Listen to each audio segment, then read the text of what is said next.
So this is a video I'm making to show how I prepare ground beef or mince if you're in the UK to go travelling with. If you go through the airports from a nutrition point of view are probably the work of Satan, full of refined carbohydrates and stuff that is quite frankly pretty poisonous to anybody that's a normal human being. This is the beef mince that I'm using. It's 20% fat Tesco's mince, sold here in the UK. It's dripping a bit because it's just finished defrosting, having been in the freezer. Hence ignore the date on it, it's been frozen for a long time. So the things that I'm using is two 500 gram packs of mince. I've got some salt that I use. This is actually called Solo. I'm not using it because it's low in sodium. I'm using it because it has potassium salt in it, and I don't see the point in adding electrolytes to my diet that can naturally be included in my food and makes it taste better. So that's sodium and potassium salt. I've also got a shaker here, which has been thoroughly cleaned in very hot soapy water, and I've got a pressure cooker and a spoon, and that's pretty much all I need. Ignore the Instant Pot, that's doing some ribs at the moment. So here's the pressure cooker. I'm just going to grab a knife, chuck this in there.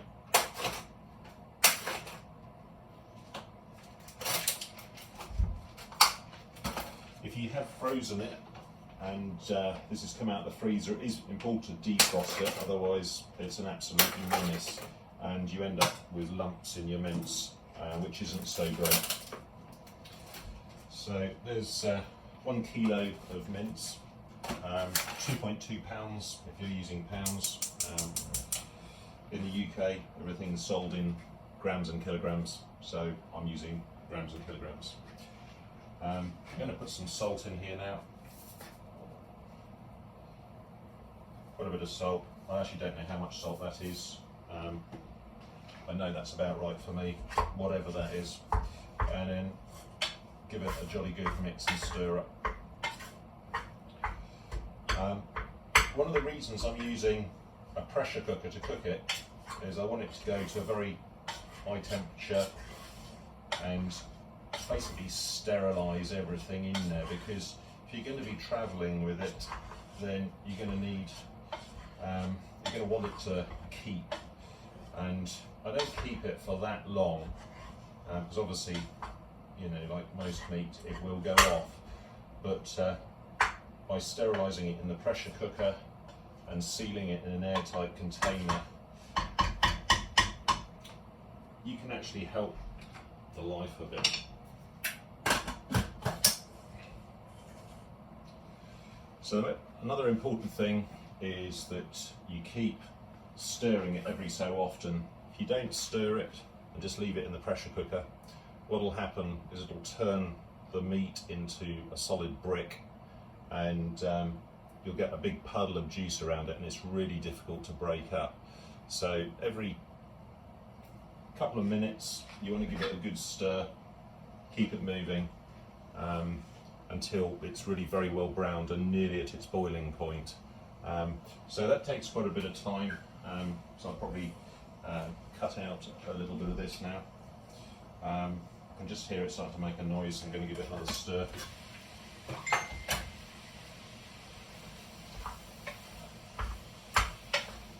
How appropriate, I'm getting messages for the Lion Diet on my smartwatch.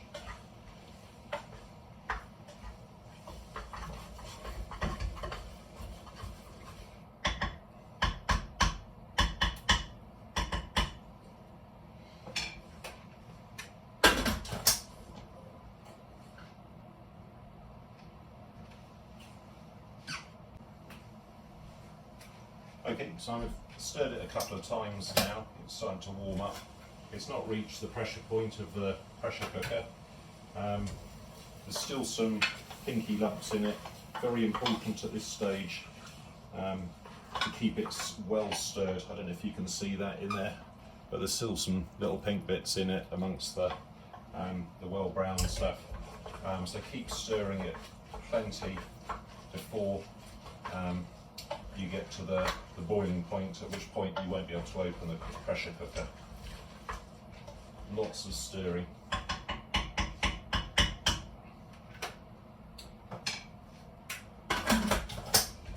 This is called a Prestige pressure cooker. I think it's a pretty standard brand. I've always found it works really well. It's pretty simple, pretty straightforward, and not too expensive. I've cooked up to about 1.5 kilos of beef mince in it, and I do that reasonably regularly. I probably wouldn't put much more than that in it, although I suspect it probably could take it. I feel that's about a comfortable level for it. Yeah, this is my absolute go-to device for cooking beef mince. I have experimented with doing beef mince in the Instant Pot. You can do that. I've actually done it with the sous vide function at 63 degrees centigrade for about 6 hours.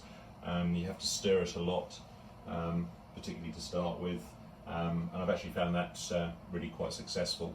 I don't use it when I'm travelling because, again, I'm using a much higher temperature.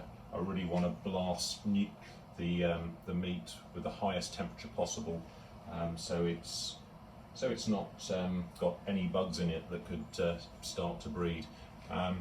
That being said, again, I don't keep it very long, but it can be quite difficult when you're travelling, and my main interest is being able to get through an airport without eating a bunch of rubbish, and quite frankly, that's pretty much all you can buy in an airport: highly refined and processed foods that really aren't very good for your health. I'm going to give this another stir actually, because I can hear it starting to simmer up. It's sitting quite close to the boiling point now. This is probably going to be the last stir now. Once it's all properly brown and it's very close to bubbling, then I'm going to put the lid on, and then I'm going to let it continue to do its thing. I can't stir it once the lid's on and it's pressurised because of the nature of the beast. But as long as that's been well stirred up to a reasonably good temperature, it shouldn't all clump together and you don't end up with a giant brick of meat and separated juice. And I think I got that about right, because that's actually gone to pressure almost immediately, because I can feel that I can't open the pot now if I actually want to. I'd actually have to turn the heat off if I want to open it. But I'm going to leave that now until it starts hissing, and once it starts hissing, I'll probably let it hiss for about, I don't know, probably about a minute, not very long. It's well above 100 degrees centigrade, so essentially the sterilisation job is pretty much done. And then I'll just turn the heat off and I'll leave it for quite some time to depressurise, and then I'll show you what I do with it then.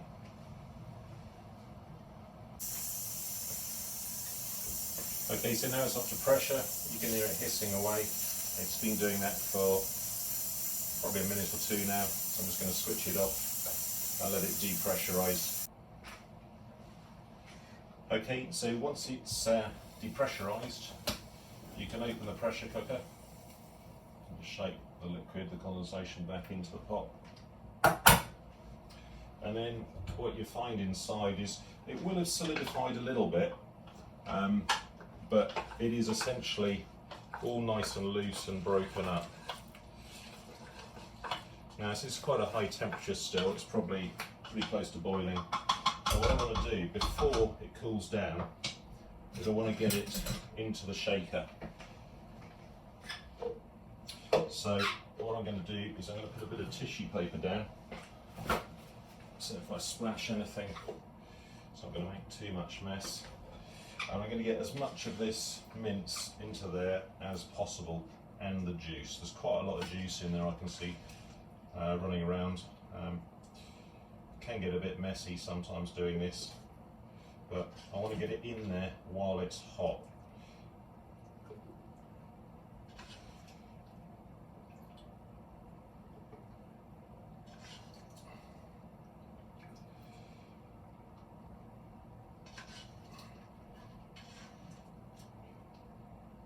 So it's getting quite full now.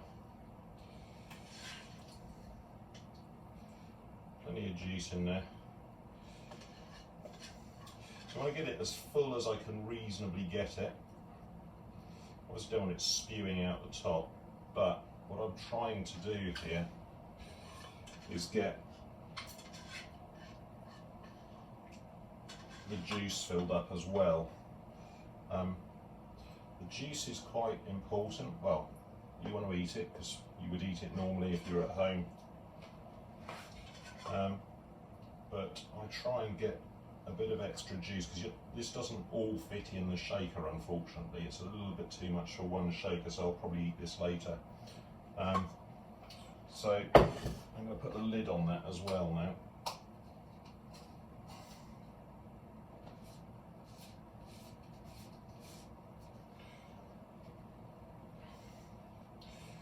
So there we have a shaker full of beef mince and the juice that it's made while it's been cooking. If you look quite closely, you can see the liquid level there. It's about, I think that's it there. If I just tilt it forwards, you can see it running around. Now what I tend to do now is I actually turn the shaker on its side like that. Okay, you can see it separating out a bit. And then I'm going to put this in the fridge or the freezer, probably the fridge, and I'm going to leave it slightly tilted down that way.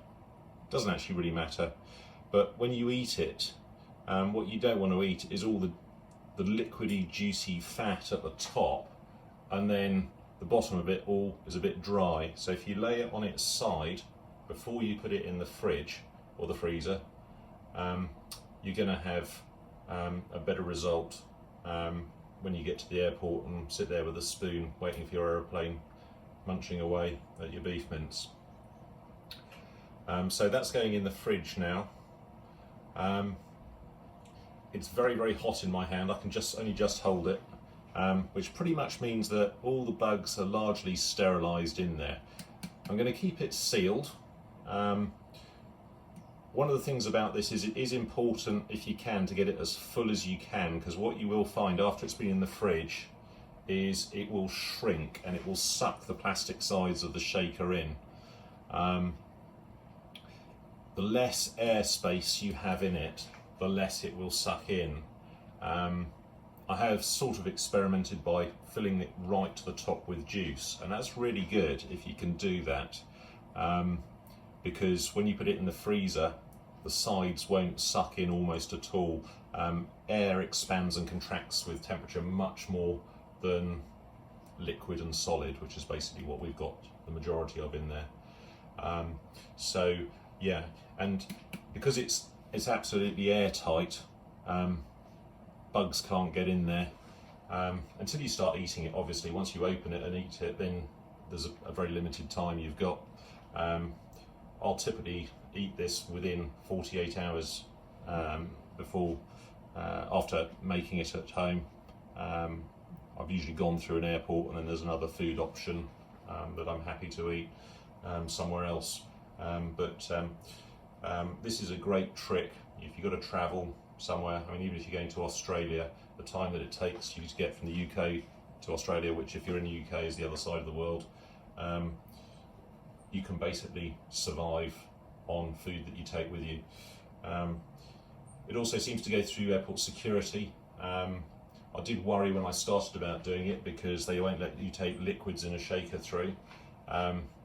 So do make a point of making sure that it's not still hot, because if it's hot, it's a liquid. If it's cold and it's come out the fridge not that long ago, or the freezer, it definitely won't be a liquid. Yeah, I've never had a problem yet going through airports, but this is something that really is a godsend if you're a carnivore and you're struggling with travelling, which I do a lot. There you go.